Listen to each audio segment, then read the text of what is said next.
प्रिय भक्तों, आपका हमारे चैनल स्पिरिचुअल देव ज्ञान में स्वागत है। आज श्री दुर्गा सप्तशती के 12वां अध्याय जिसमें देवी चरित्रों के पाठ का महात्म्य है। चलिए शुरू करते हैं। देवी बोली, हे देवताओं, जो पुरुष इन स्तोत्रों द्वारा एकाग्रचित होकर मेरी स्तुति करेगा उसके संपूर्ण कष्टों को निसंदेह हर लूंगी। मधुकैटभ के नाश, महिषासुर के वध और सुम तथा निशुम के वध की जो मनुष्य कथा कहेगी, मेरे महात्म्य को अष्टमी, चतुर्दशी व नवमी के दिन एकाग्रचित से भक्ति पूर्वक सुनेगी, उनको कभी कोई पाप न रहेगा। पाप से उत्पन्न हुई विपत्ति भी उनको न सताएगी। उनके घर में दरिद्रता न रहेगी और न उनको परिजनों का बिछोह होगा। उनको किसी प्रकार का भय न होगा। इसलिए प्रत्येक मनुष्य को भक्ति पूर्वक मेरे इस कल्याणकारक महात्म्य को सदा पढ़ना और सुनना चाहिए। मेरा यह महात्म्य महामारी से उत्पन्न हुई संपूर्ण उपद्रवों को एवं 3 प्रकार के उत्पातों को शांत कर देता है। जिस घर व मंदिर में या जिस स्थान पर मेरा यह स्तोत्र विधि पूर्वक पढ़ा जाता है, उस स्थान का मैं कभी भी त्याग नहीं करती और वहाँ सदा ही मेरी शक्ति निवास करती है। बलिदान, पूजा, होम तथा महोत्सवों में मेरा यह चित्रण उच्चारण करना तथा सुनाना चाहिए। ऐसा हवन या पूजन मनुष्य जानकर या बिना जान करे मैं उसे तुरंत ग्रहण कर लेती हूँ। और शरद काल में प्रत्येक वर्ष जो महापूजा की जाती है, उनमें मनुष्य भक्ति पूर्वक मेरा यह महात्म्य सुनकर सब विपत्तियों से छूट जाता है और धन धान्य तथा पुत्रादि से संपन्न हो जाता है। और मेरे इस महात्म्य व कथाओं इत्यादि को सुनकर मनुष्य निर्भय हो जाता है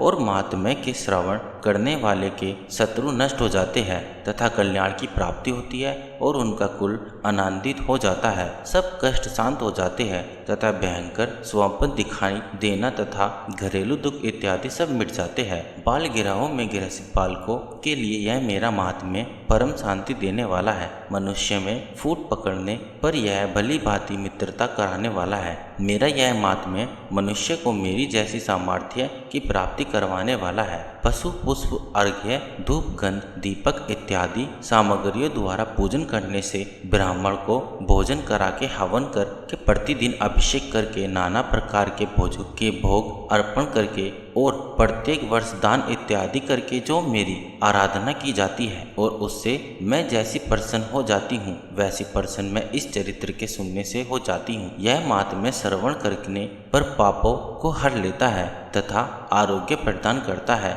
मेरे दुर्पद का कीर्तन दुष्ट प्राणियों से रक्षा करने वाला है, युद्ध में दुष्ट दैत्यों का संहार करने वाला है। इसके सुनने से मनुष्य को शत्रुओं का भय नहीं रहता। हे देवताओं, तुमने जो मेरी स्तुति की है अथवा ब्रह्मा जी ने जो मेरी स्तुति की है, वह मनुष्यों को कल्याण में बुद्धि प्रदान करने वाली है। वन में सुने मार्ग में अथवा दवानल से घिर जाने पर वन में चारों से घिरा हुआ या शत्रुओं द्वारा पकड़ा हुआ, जंगल में सिंहों से, व्याघ्रों से या जंगली हाथियों द्वारा पीछा किया गया हुआ, राजा के क्रोध हो जाने पर मारे जाने के भय से, समुद्र में नाव के डगमगाने पर, भयंकर युद्ध में फंसा होने पर, किसी भी प्रकार की पीड़ा से पीड़ित, घोर बाधाओं से दुखी हुआ मनुष्य मेरे इस चरित्र को स्मरण करने से संकट से मुक्त हो जाता है। मेरे प्रभास से सिंह, चोर या शत्रु इत्यादि दूर भाग जाते हैं और पास नहीं आते। महर्षि ने कहा, प्रचंड पराक्रम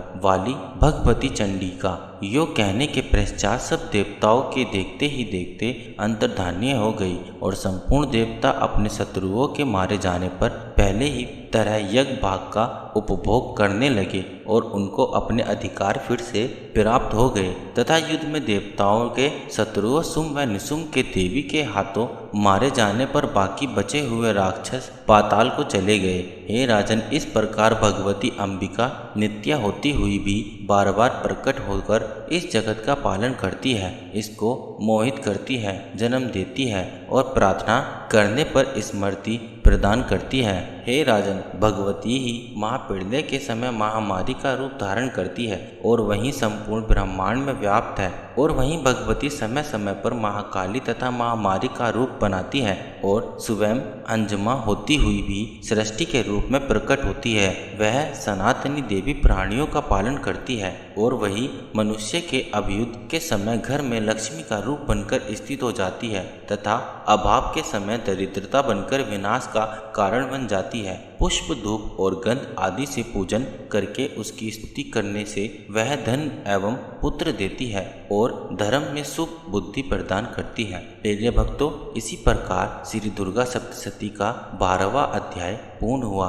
अगर आपको यह वीडियो पसंद आए तो एक लाइक करें और हमारे चैनल को सब्सक्राइब करें। कमेंट में जय माता दी अवश्य लिखें।